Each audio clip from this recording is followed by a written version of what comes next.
chevet. Elle l'a veillé toute la nuit. Cette maudite fièvre ne veut pas lâcher prise. Son état empire de jour en jour, il ne veut même plus s'alimenter. Il faudra du courage, dame. Nos brebis ne produisent presque plus de lait. Et le peu qu'elles donnent est aussi pauvre que de l'eau. Mais pourquoi le sort s'acharne-t-il toujours contre ceux qui n'ont rien? Pourquoi Dieu tolère-t-il une telle injustice? Peut-être a-t-il voulu abréger les souffrances de Blaise et le soustraire à cette misère, afin de lui assurer une vie meilleure auprès de lui. Alors c'est nous tous qu'il devrait faire mourir. Nous les pauvres des campagnes, ouvriers saisonniers, métayers, nous qui ne possédons rien en propre et qui devons encore des impôts au roi, au clergé, aux propriétaires. Les journaliers comme moi n'ont plus de travail, et pour ne rien arranger, les grêles et les pluies torrentielles de cette terrible année 1788, en ruinant nos récoltes, nous contraignent à la famine. Le prix du pain a augmenté d'une façon vertigineuse et personne n'est autorisé à acheter au marché plus de 2 bois soufflés. Je sais, Jean. Nous-mêmes, simples curés de paroisse, ne percevons de la dîme que la portion congrue, à peine suffisante pour venir en aide aux nécessiteux et leur donner un peu d'instruction. Tout comme toi, nous faisons partie de la plaine et souffrons des mêmes maux. Mais il faut garder l'espoir. Comment garder espoir quand il n'y a plus rien à manger et que mon petit Blaise va mourir? Pourquoi l'État laisse-t-il circuler les graines? Pourquoi laisse-t-on les marchands accaparer le blé? Pourquoi ne taxons pas les denrées, nom de chienne? Jean, le roi est au courant de nos difficultés. Il veut entendre les plaintes qui montent des campagnes et leur faire justice. Il a ordonné que les cahiers de doléances soient mis en place dans toutes les campagnes, et dans toutes les paroisses, dans tous les bailliages et toutes les sénéchaussées. Je t'aiderai à les rédiger. Le roi est bon. Il faut garder confiance. Et puis, il a convoqué les états généraux pour le 1er mai 1789. Alors, Jean, gardons espoir. Vous avez peut-être raison. Je ferai comme vous direz. Jean!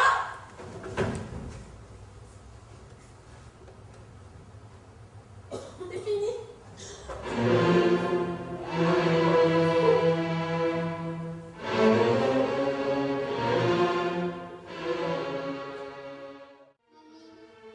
De quoi il est mort, Blaise? On ne sait pas vraiment, ma chérie. Mais pour Pétronie, ce ne sera pas son seul malheur. Sur les 13 enfants qu'elle aura eus, elle en perdra encore 4 autres, entre 1788 et 1809. Goudu, mais c'est triste, mamie. Oh oui. Enfin, quoi qu'il en soit. Mais on ne savait pas soigner les maladies comme aujourd'hui. Le petit Blaise s'est éteint le 1er décembre 1788, alors que la Révolution était en France. Partout en France, et même dans notre région, les paysans brûlent les châteaux pour protester contre les droits seigneuriaux.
Une centaine d'entre eux, armés de pics et de fourches, se sont d'abord attroupés devant le château et puis, monsieur le marquis ainsi que tous ces gens ont été massacrés sur place et tout a été incendié. Mais pourquoi s'en prendrait-il à moi?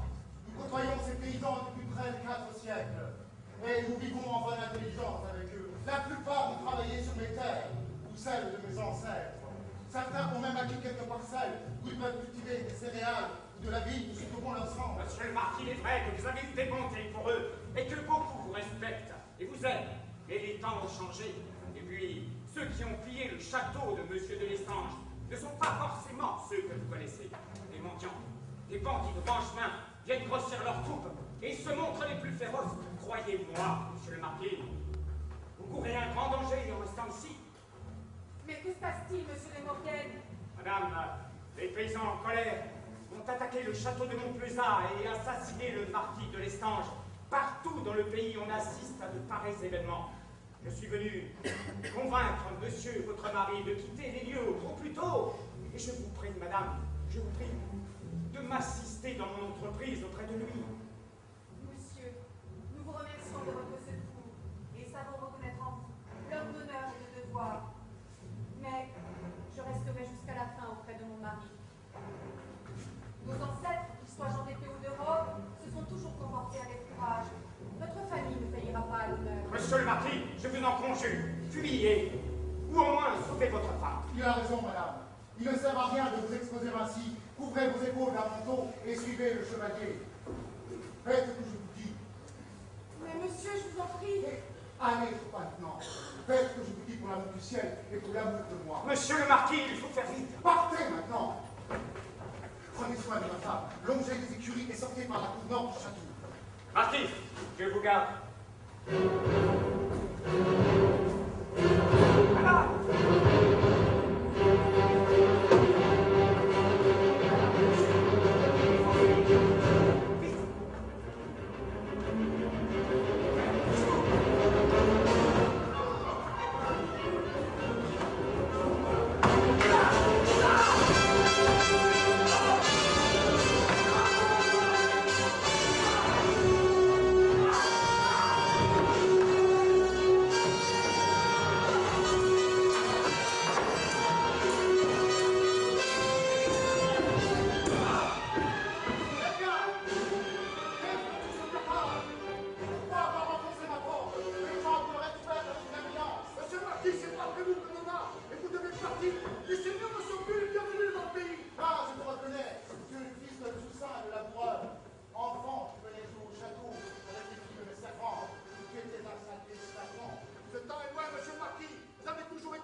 Pétronille et à son mari.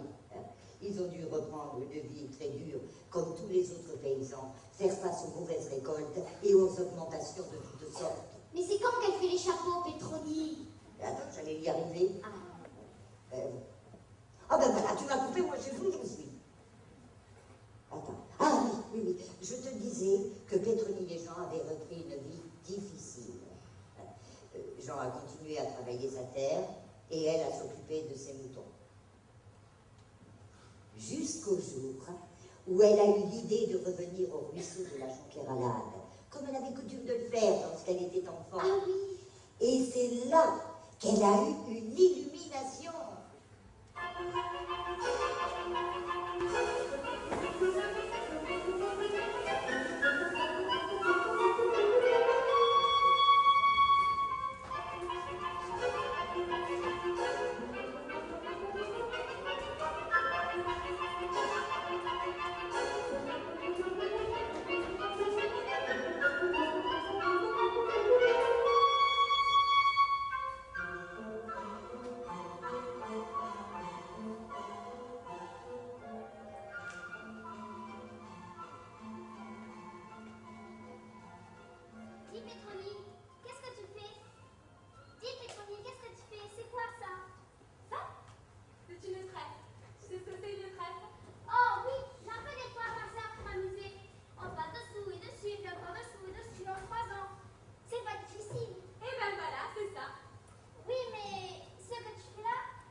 Rien de plus que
marcher avec lui? Oh, avec lui ou avec d'autres, hein. Tu sais, des femmes comme ça, qui veulent se reposer à faire des chapeaux pour que ça rapporte des sous, et surtout, ne pas se fatiguer au travail des champs, hein. N'empêche, elle sait bien faire la presse, la Pétronille. Il est beau son panier. Mais c'est pas le panier, on te dit, c'est un chapeau. Oh, mais tu m'énerves, alors, je peux aller, dépêche-toi, hein. Oh,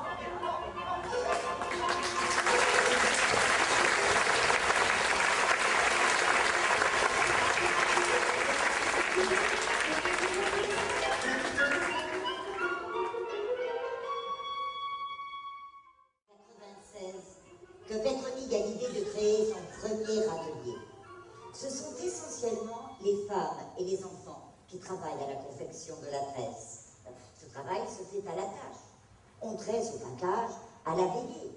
Bientôt, la production de tresse devient très vite importante et dépasse les besoins locaux. Et qu'est-ce qu'il fait, Jean? S'intéresse guère à cette nouvelle activité et préfère continuer à travailler sa terre.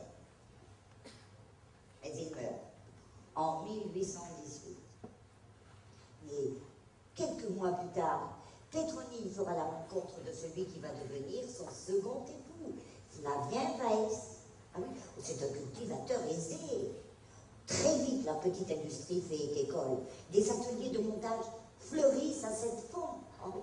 De partout, les acheteurs accourent. Et oh, mais pas seulement les fabricants de cette comptoir, non. Des manufacturiers français, lyonnais, grenoblois, voire étrangers, britanniques